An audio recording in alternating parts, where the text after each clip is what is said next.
अस्सलाम वालेकुम dear students. मैं हूं प्रोफेसर ग़ुलाम अली। इस वीडियो में हम देखेंगे हाइब्रिडाइजेशन की थर्ड टाइप, तीसरी टाइप, एसपी हाइब्रिडाइजेशन। तो ये भी sp3 sp2 की तरह बड़ी आसान है। इसकी डेफिनेशन है mixing of 1s and 1p orbitals of an atom to form two equal energy hybrid orbitals.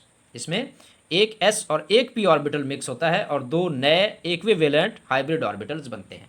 इसकी एग्जांपल हम डिस्कस करेंगे बेरिलियम क्लोराइड की और साथ एसिटाइलिन की, यानी कि इथाइन की।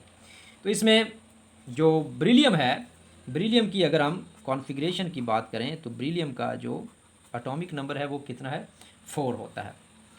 तो इसकी कॉन्फ़िगरेशन है 1s2 2s2 और ये जो इसके p ऑर्बिटल्स हैं तीनों ही P Y and P Z, ये क्या हैं, ये खाली हैं, इनमें कोई इलेक्ट्रॉन मौजूद नहीं है, ज़ीरो है। अगर हम वीबीटी के मुताबिक देखें तो बेरिलियम कोई बॉन्ड बना ही नहीं सकती, क्योंकि उसके मुताबिक बॉन्ड तब ही बनेगा जब पार्शली फिल्ड ऑर्बिटल होगा। तो किसी भी एलिमेंट के या एटम के पार्शली फिल्ड ऑर्बिटल बॉन्ड बनाते हैं वीबीटी के मुताबिक। लेकिन हाइब्रिडाइजेशन ने इसको, इस मसले को हल कर दिया कि हाइब्रिडाइजेशन होगी, ये वाला जो इलेक्ट्रॉन है 2s इलेक्ट्रॉन, ये कहाँ पे चला जाएगा, ये p में चला जाएगा। ये सिंगल हेडेड एरो जो हुक एरो है, फिश हुक, तो इसका मतलब है कि 1 इलेक्ट्रॉन ट्रांसफरिंग। तो एक इलेक्ट्रॉन अगर इसमें चला जाएगा तो हमारे पास इसको हम मिक्सअप कर लेते हैं। ये हमारे पास बन गए sp और sp, और ये वाले जो दो हमारे पास ऑर्बिट्स हैं ये क्या है, अनहाइब्रिड। ये 2py and 2pz, these are unhybrid orbitals. ठीक है। अब हम इसमें इसकी शेप की तरफ चलते हैं। तो इसमें बेरिलियम जो है ये इस तरह से इसके जो ऑर्बिटल्स हैं वो अरेंज होते हैं। अब इसमें जो क्लोरीन है, क्लोरीन का p ऑर्बिटल्स, इसको हम ग्रीन कलर से मेंशन करते हैं। क्लोरीन का p ऑर्बिटल इसमें क्या हो रहा है, ओवरलैप कर रहा है। आपको पता है क्लोरीन एक ही बॉन्ड बनाती है, तो उसका p ऑर्बिटल फ्लोरीन की तरह इसमें हिस्सा लेता है। तो ये बन जाएगी psp hybridization, sorry overlapping, p of the chlorine and sp of the beryllium.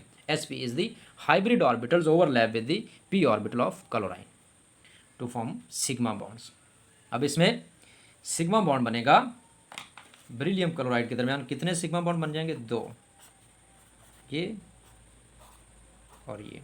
तो इसका बॉन्ड एंगल कितना होगा, 180 का। याद रहे इसमें 50% s करेक्टर है और 50% ही p करेक्टर है, जबकि sp2 में 33% s करेक्टर था और 66% p करेक्टर था।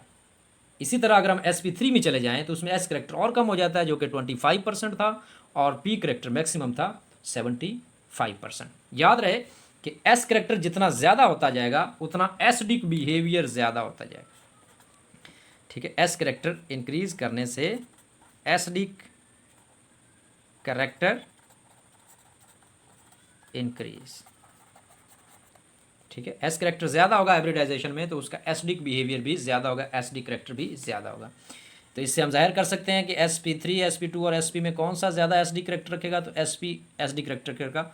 अगर हम बात करेंगे हाइड्रोजन, कार्बन और हाइड्रोजन वाले मालिक्यूल्स की, तो इसमें CH4 है, इथीन है और इथाइन है, तो हम इथाइन को ज़्यादा एसिडिक कहते हैं, उसकी वजह ये एस करेक्टर है। अच्छा, इसमें अगर हम बात करें ज्योमेट्री की, तो इसमें इस तरह की लीनियर ज्योमेट्री बन जाती है बेरिलियम क्लोराइड की। ठीक है, BeCl2। अब हम बात करते हैं इसकी नेक्स्ट एग्जांपल की। इसमें हमारे पास एग्जांपल है इथाइलिन की। ये हमारे पास एग्जांपल है। इसमें अगर हम हाइब्रिडाइजेशन की बात करें तो इसमें कार्बन जो 6 हैं वो 1s2 2s2 और ये 2p x 2py and 2pz। तो यहाँ पे 2 इलेक्ट्रॉन और 2pz जो है ये एम्प्टी है, इसमें कोई इलेक्ट्रॉन मौजूद नहीं है।